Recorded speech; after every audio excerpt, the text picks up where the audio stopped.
Lost my mind, now I'm feeling so fine, cause I finally realized I don't need you. I'm feeling sublime, and you're watching me shine, and you realize it's time I don't Hey, need this you. is Brooke, Hey, this is Imani. and welcome to another episode of Resources in the Valley. Where you get your tools to make the most out of every day. Well, how's it going, Imani? How did your week go? How's it start? How's it going? Yeah, it's a wild week. It's a busy week. But I think everything gets a little crazier once you get closer and closer to the holidays. So it's been really good. How's your week been? That is very true. I definitely agree.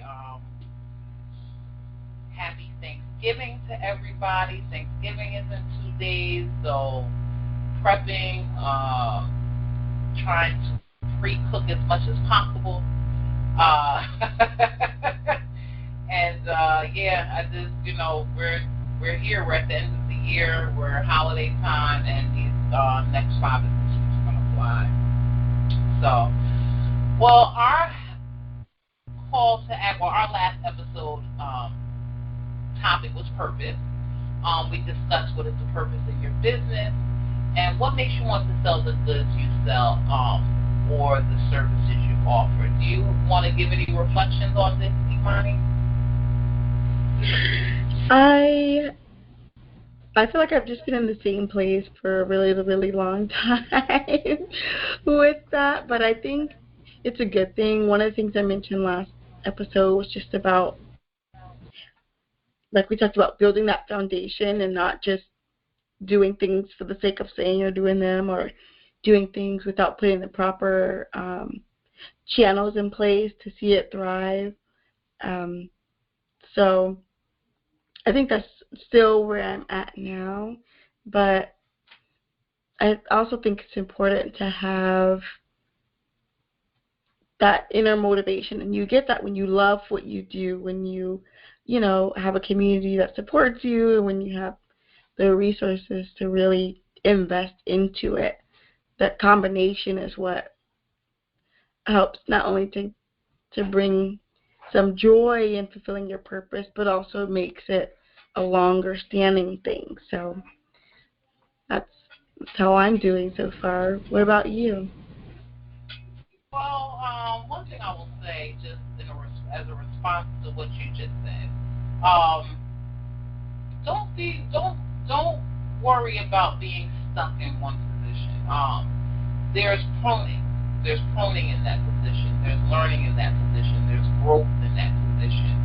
Um, like we talked about before, I went through a challenging time, and for so long, I felt stuck. Like for years, I literally felt stuck, and I felt like I wasn't making progress.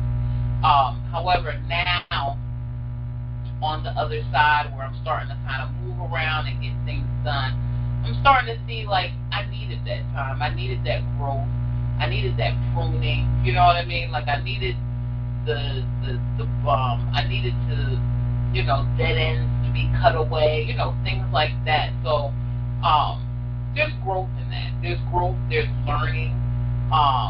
There is sharpening that happens during that time. And as far as my purpose, I just keep trying to reflect. I always try to reflect, even as I open new businesses, to make sure that I'm meeting my purpose and that I'm able to continue to meet those goals even in my new endeavors. Well, this is the beginning of our health series. We wanted to tell you all happy Thanksgiving. Hope you all plan to spend some time with your loved ones, whoever that may be, friends or family. And this week's topic is called I'm Fine. So, how often do you hear your loved ones tell you I'm fine? Do you question it? Personally, I feel like this is our job to question it. So often there is so much more in that response. That response, I'm fine, is loaded. Sometimes I'm fine, but this is going on, or I'm fine, but I can't get my mind right, or I'm fine, but bills aren't paid, or whatever it is. And I believe that those honest conversations, we don't, we always, I think we try to pull away from them sometimes, especially when they're hard conversations. Uh, Real relationships require hard conversations, and this is real friendships, real spousal-ships, real family-ships, like real relationships, period. Those people that are your support system, those people that you are around, like those hard conversations are important. And I believe the reason why we started off with this topic, I'm fine, is because how many people tell you that I'm fine every day? And are they really fine? Like, are they really, really fine? Like, 9 times out of 10, you know what I mean? Are they fine? And honestly, 9 times out of 10, or I'll say maybe 8 times out of 10, they might not be. So, I watch wording when I'm talking to people. I watch the way they word things, because somebody can say, I'm great, and feel great. Like, if somebody says that I'm great, they feel great. Like, whatever it is, they feel great. They smile when they say it, or my day was awesome. It's just different words, but that word fine is like that mediocre thing, like, I'm okay. And why are you just okay? Why just okay today? What's on your mind? What's bothering you? Let's have a real conversation. What do you think, Imani? Yeah, I definitely agree. I think that it's one thing to have a relationship or even to be related to someone in your family. It's one thing to have that position, but it's another to deepen it, and to make it more meaningful. Everybody's got an aunt, uncle, cousin, niece, parent, grandparent, somebody that they're related to, or someone that other people that they know, friendships and whatnot. But you can pretty much ask anybody who's closest to you, and the people that are closest to them will be the ones that go the distance with them. That don't just say, well, they seem fine, so I'm just going to keep going, or what have you. But it's really the people that co-labor with you and say, well, if you're down, I'm going to get down with you so that we can go through this together. You're not alone. So I definitely agree with what what you're saying. And I think too, I think that when people say, oh, I'm fine, I'm great, it's sometimes people share based on how much time or energy they think that you have for them. So if they feel like, well, you don't care, then it's like, well, I'm not going to really get into it because this person probably has a million things to do. And I know people who say that. You probably have a million things to do, so I'm good. And it's like, well, in my friendships, what I've done is sometimes you just really don't have time. Like, that's just the reality. But I try to do one of two things, where one, if I'm talking to someone and we just don't have time right now in the middle of a lot of things, we schedule time. Like, we're going to circle back to this. We're not going to let it go to the wayside. Right this instant isn't a good time, but we'll get back to it. Or two, sometimes you stumble upon people who they don't want to open up to you specifically. So I might say, well, if it's not me, no problem. But I hope that you find someone, or something, or both, that you feel like you can really vent to and be that raw, transparent person, even if it's not me, And I remember one time calling a friend, and they said, hey, what do you need? And I said, oh, I'm just calling to say hello. And they said, oh, good, girl, because I'm in the closet at work. But I saw you called me and jumped into the closet. So I have to say, we need friends like that. Oh, that's funny. That's funny. Um, No, I mean that's very true. You know, you have those people, and I will definitely say,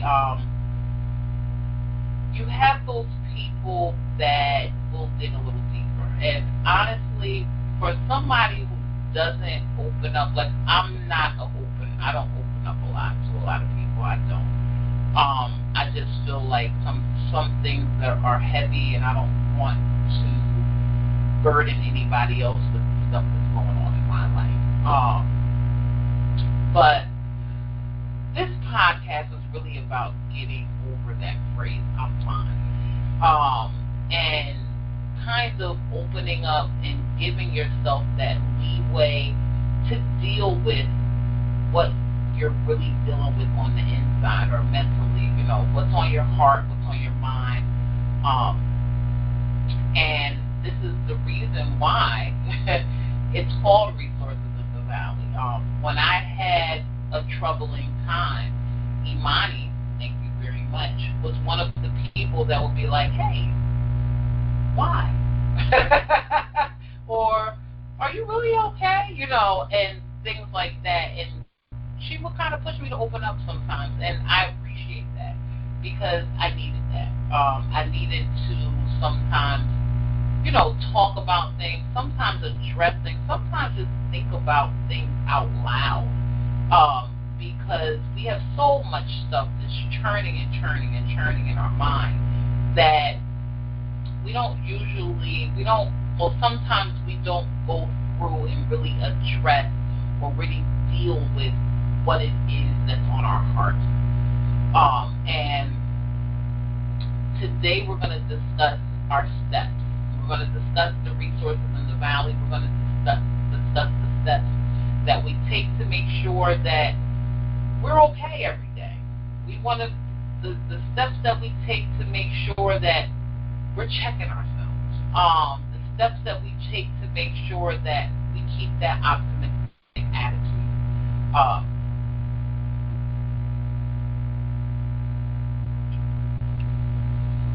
What do you do when you're feeling only fine? So we're going to discuss those steps.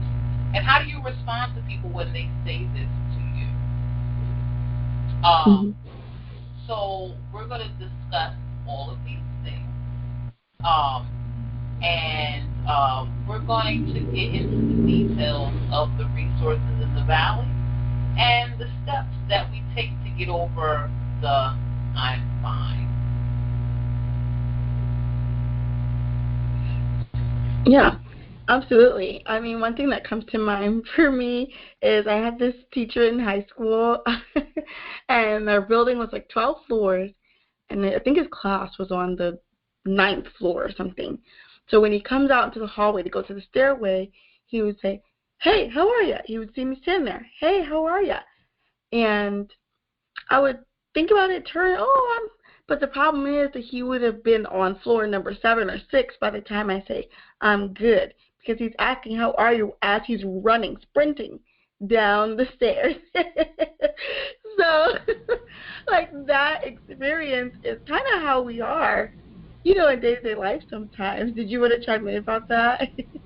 No, I agree, especially, and I don't know if you saw the change when you left New York to Arizona, but I saw the change when I went from New Jersey to North Carolina. And people in these stores, they'd be like, hey, how you doing? Are you okay today?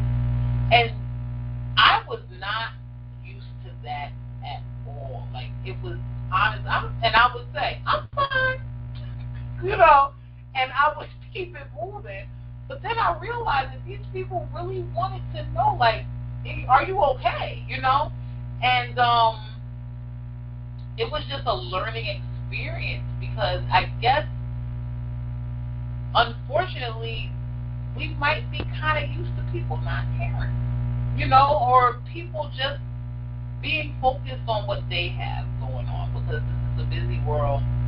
It's a busy life we live. Everybody has priorities, and, you know, like you said, sometimes we might not have the time, but if that's your friend or if that's your family or if that's the person that you're, um, somebody that you care about, you want to make sure that they're truly fine.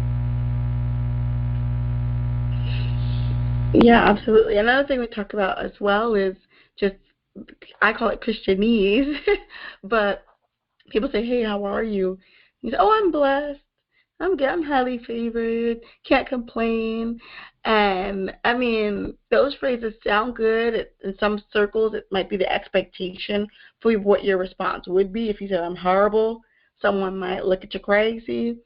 But you could be saying, I'm blessed, and really be depressed and really be on the verge of some really wild things in private.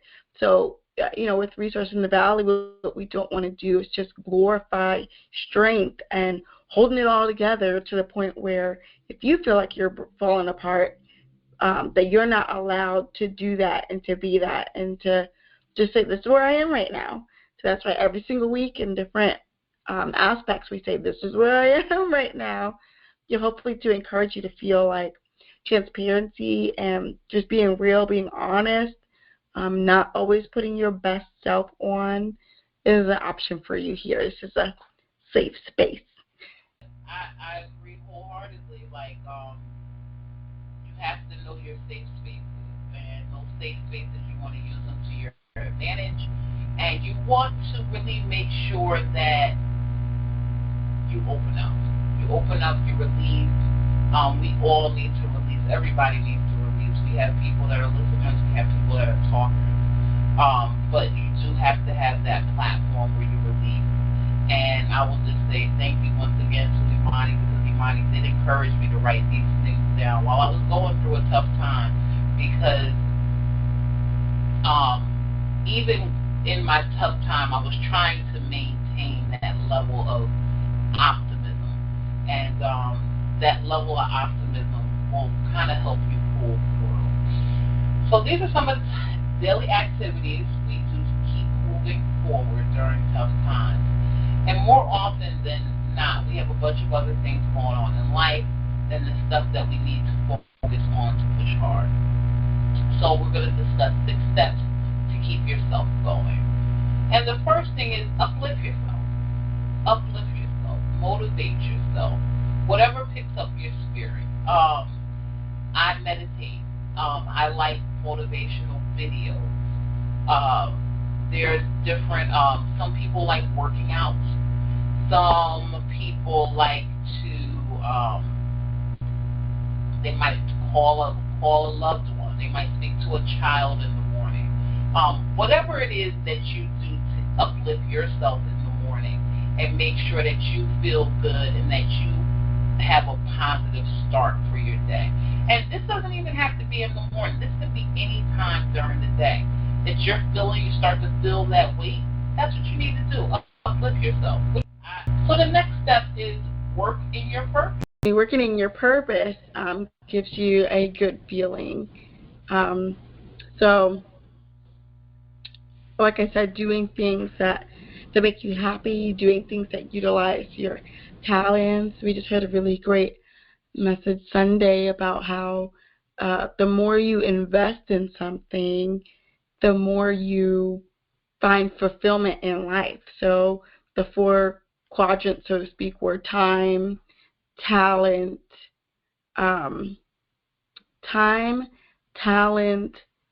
treasure, and talk. And just the more that you invest positivity, like we have to be cognizant of the things that go on every day, even mentally, physically, to keep ourselves in a certain area or a certain positive area or positive spirit to keep moving. Our phenomenal woman of the week is Kelly McDaniel. She is a psychologist and author of 2 books, Mother Hunger and Real.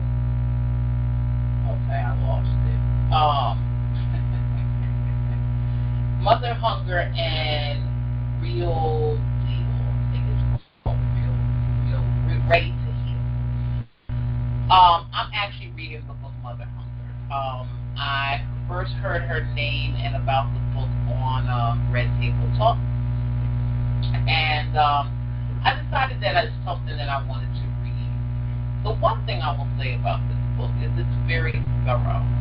It doesn't necessarily put people in a pot, but what it does is it addresses several different things that we sometimes need to address growing, as we grow or as we deal with healing. Okay. Right now, I feel like I'm going through a time of healing, so that's why I started reading this book. And Kelly is a therapist. She's been in the therapist community for a long time. She is one of the first people to actually put a name to things going on with the mother, or things going on to things that happen in your childhood, and to address it. And I really like the way that she addresses it in this book, because it's not like this is wrong, that is wrong. It's like, these are things that might have happened to make you feel a certain way, and these are the ways that you might feel, and this is why. Okay? It doesn't tell you to go talking to somebody. It doesn't tell you to go addressing it to people. It's ways to deal with things within yourself. And that's what I really appreciate about this book. She covers a lot of things, and she really is attempting to break the cycle of destructive behavior. Kelly does also have a podcast that she does, that she discusses healing on the podcast, and she's a therapist that predominantly works with women. So it is kind of geared towards women, but it is about things that happen growing up that make you feel the way that you do today. Do you want to give any feedback, Imani? I really think it's important as we enter into the health series to have someone like this on here, especially for the work that she does. Like we talked about, having certain feelings or thoughts or pressures of life and feeling as though you're a certain age, so you shouldn't have that. Or X event happened to you X number of years ago, so you shouldn't have that. Or whatever it is, just this idea of who we should be, or maybe who we think the people that we admire are, when really, if maybe the older generation were more transparent, we might see like, oh, well, you're not the first person to feel this way. So I just love that. I love what she does. I think it's very important, and I think there's a lot of power in being able to name and identify and then dive deeper into research with certain things that impact you. It's one thing to have the feelings and emotions. It's another thing to have a name for it and be able to say, well, let me research this further. Let me dive into this further. And a name, giving a name to a thing, also validates its existence. Like, oh, it's not just you having a bad day. It's not PMS. It's not, a rough year. Like, this is a real identifiable, diagnosable experience that you're having. So I feel it's very empowering as well. Yeah, and I believe that a lot of women deal with this. A lot of women deal with this, and I just like the way that she addresses it. It's a really good book. You don't have to have, or you don't even have to say that, this is what you're dealing with.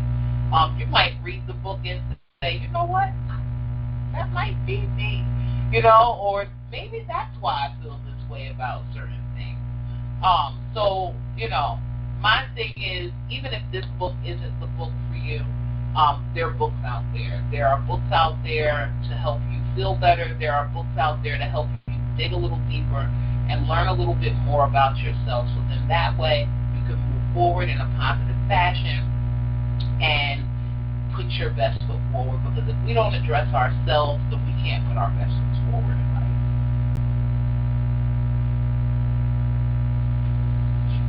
So, to continue our topic, number 3, key is organize your finances. Now, you organize your finances, you organize your life. They go hand in hand. Okay, yes, I'm an accountant.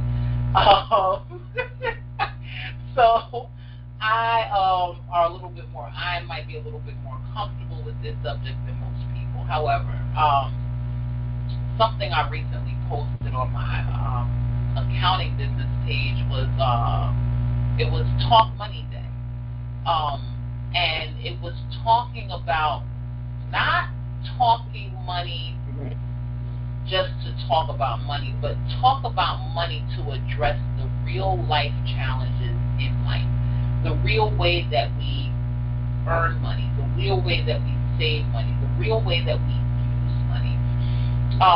If you can't organize your finances, or you can't really deal with them head on, then you might tend to make the same mistakes over and over again. Now,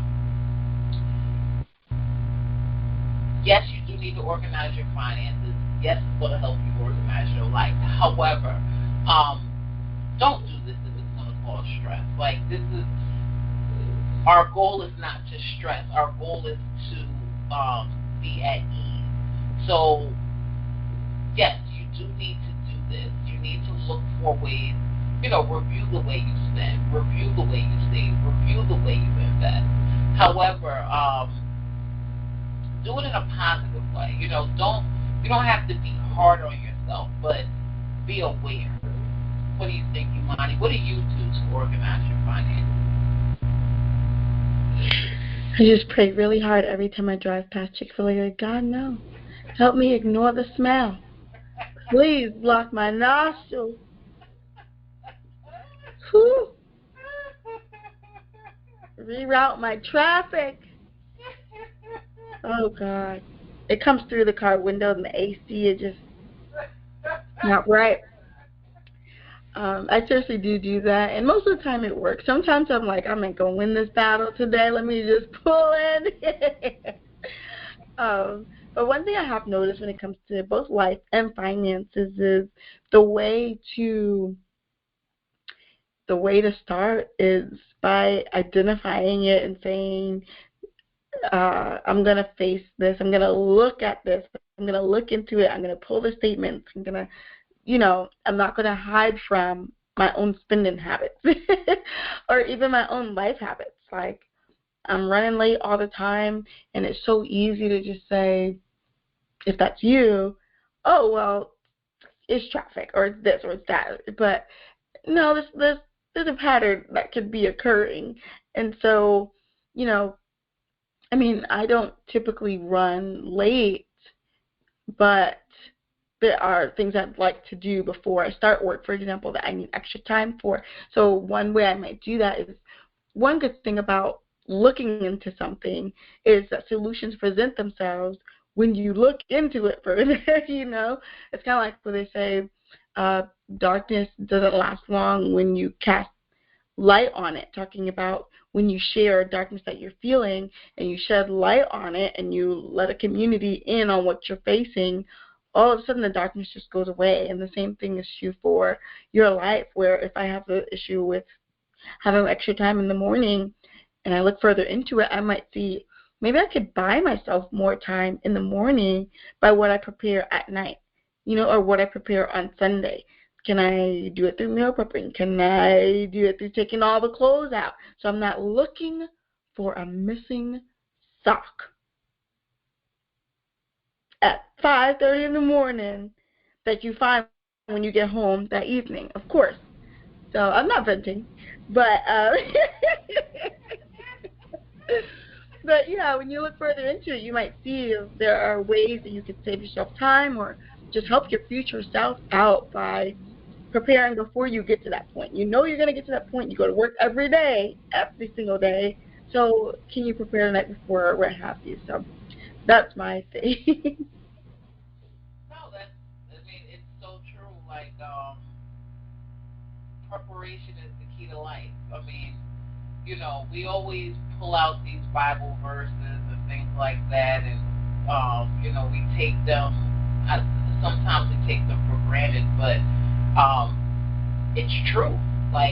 The more you prepare, the more you're ready. Like you said, the more you pull your clothes out that night, or you make sure your bags are ready, or your book bag is ready, or your briefcase is ready.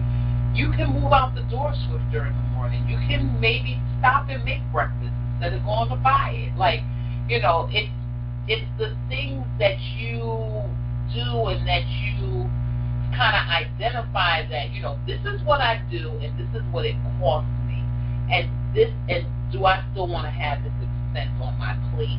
Or is this expense helping me propel forward where I'm trying to get to in life? Or is this expense one of the things that I might want to eliminate because I'd rather invest my money over here? The next step is take a break. You deserve it. Take a break. You deserve it. When you're in a downtime and you're in a hard place, you feel like you don't deserve breaks. I know I didn't feel like I deserved breaks. I'm like, I'm homeless.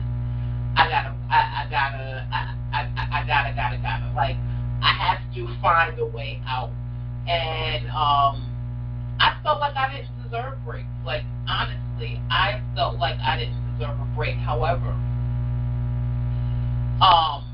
when you're in a tight position or a challenging position, to me, and honestly reflecting back, like, those are the times that you need the most breaks. Because you're working and you're pushing so hard to get out of whatever you're in, that you might not realize, is this working? Or taking the break might propel you forward a little bit more. Now you can go a little bit harder.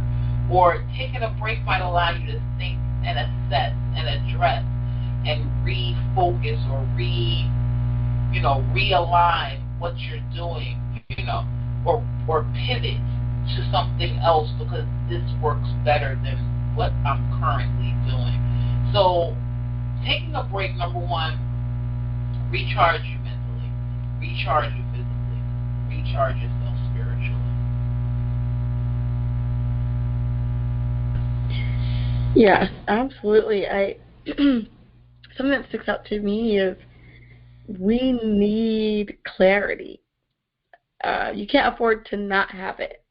And I mean, I'm sure many of us have spoken to people who lack clarity, where it's like, well, what do you want to do? It's like, oh, I want to do this and I want to do that, I want to do that, I want to do that, And when you ask them what their plan is for making that happen, maybe they don't really know where to start or what have you. And nothing's wrong with that. But when you have rest and when you have clarity and when you choose a direction, you have a greater chance of success in the end. In addition to that, you need your needs met in order to meet anybody else's needs anywhere else. So, I mean, I used to play this game. It sounds silly, don't judge me, but I used to play The Sims. And one of the things that really stuck out to me was there was, like, your typical stuff: hunger, thirst, needing to go to the bathroom, sleep. But on there was also, like, socialization, enjoyment. There's different things like that where if they're not happy, they're going to throw a digital fit, okay? And the same thing is true with us. I found it so interesting. You could have full 100% hunger needs met, 100% thirst needs met, 100% all your other needs met. But if you don't have that socialization piece or even that rest piece, your life could be in disarray. No, that's so true. It matters. Like, socialization matters, that rest piece matters, that time to relax. What was it's from Different World. Whitley said, relax, release. But in that phrase, relax, release, I mean, It's real, you know. Relax, relate, and release. And if you don't release, how could you still, how could you move and make the next step that you need to make? So take a break, relax, keep your spirits up. Absolutely. So we're up to number the fifth tip, which is work toward your goal. Work towards your goal. Man, working towards your goal is such a relieving feeling because they say I think Dave Ramsey says, if you work toward a small goal, you'll actually be better able to reach higher, more audacious goals because that small goal actually motivates you. Like saving $20 this week makes you feel like, man, if I do that 5 more times, that's $100. Like this is an increment that I can see that's tangible. So I definitely think that it's more encouraging than we realize. Like as hard as it is, it's also equally encouraging to meet measurable goals. What's your take on that, Brooke? No, I definitely agree. And I love the word that you use, tangible. It makes it realistic. It makes it, we can put our hands on something. I'm moving towards accomplishing something. And if we don't work towards that goal, then sometimes we get paralyzed in fear.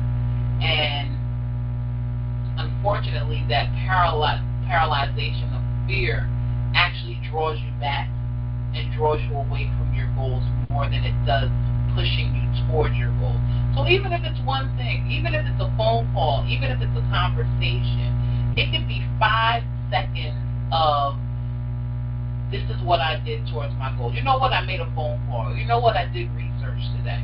But that's going to help propel you forward.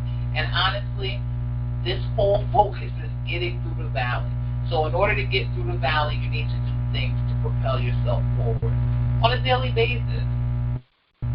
And our last step, but definitely not least step, is celebrate your successes. Celebrate your successes.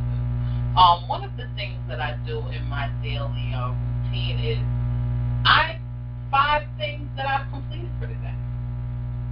Sometimes the 5 things that I've completed for the day helps me pull away from work because I am a little addicted to work sometimes. And it helps me pull away and say, Brooke, you've done enough today. You've accomplished enough today. So you know what? Reward yourself, walk away, let's watch a movie for the night, let's, have a glass of wine, whatever. Whatever it is that you like, whether it's going to the gym, it could be going to the gym. It could be whatever it is to help you unwind or celebrate yourself and celebrate that you did something and you did something positive today. How do you like to celebrate, Imani? Yeah, and to touch on what you were saying, the more elusive a bar is that you've set for yourself, the less motivating it is to meet it. Kind of like if you have someone in your life who you want to impress, and every time you do something, they're like, well, that was nice, but, and they just kind of raise it up, After a while, you're just like, what am I doing this for? I quit, So I think celebrating your success and looking back at how far you've come, it's almost like when you're hiking, it's fun to see the top, but it's also fun to see a few feet up and a few further feet up and that sort of thing too, where it's like, well, when I was on the bottom, I didn't think I would go last 5-10 minutes, but look what I was able to do so far. I think one of the ways I like to celebrate my success, I actually really like looking at pictures and videos and just recalling favorite memories and things like that. And for me, another way I celebrate is if I hit like a milestone, I like to then invest in the next thing. Like that is my way of celebrating, because it's like if I like taking pictures on my phone, but then I invest in a camera to further that, it just feels like, oh yeah, you believe in yourself. So I like to do things like that. I mean, it's something that you would do for someone else. If someone says they have an interest and passion and you want to show that you believe in them. So I like to do small things like that to show that faith in myself as well. No, I like that. Because we do have to have faith in ourselves. And we need to show ourselves that on a daily basis that we need to be open and rewarding to ourselves. And, you did a good job. You did a good job. It's okay. You did a great job. So, you did something good today. One other thing before we go to our call to action, I will say that I love to use is a done list.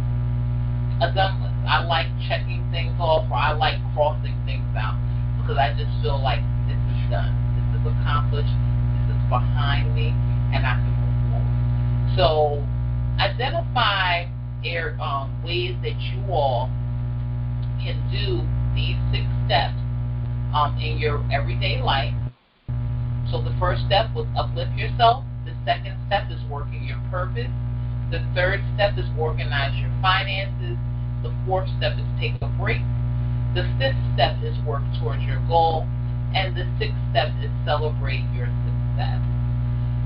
As we close this episode, we always give you a call to action.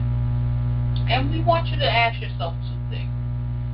How will you respond the next time you hear, I'm fine? And what else? What task will you add to your routine to keep yourself uplifted? Just one. You don't have to add all of them, but we want you to add one task to keep yourself uplifted.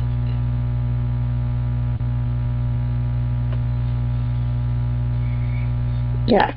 And I'm so excited to hear about how you guys do that in the comments. But yes, we are wishing all of you beautiful angels a blessed and productive week. And remember, you all will get through this valley too. Thank you for joining us again. Happy holidays, and hope you all spend this time with your family. God got me, plant his seeds, let me breathe, cause I need him. Stay faithful, not hateful, I'm playful, cause he got me. He called me his angel, I'm flying to heaven. Just know that he sent me from heaven to flex you.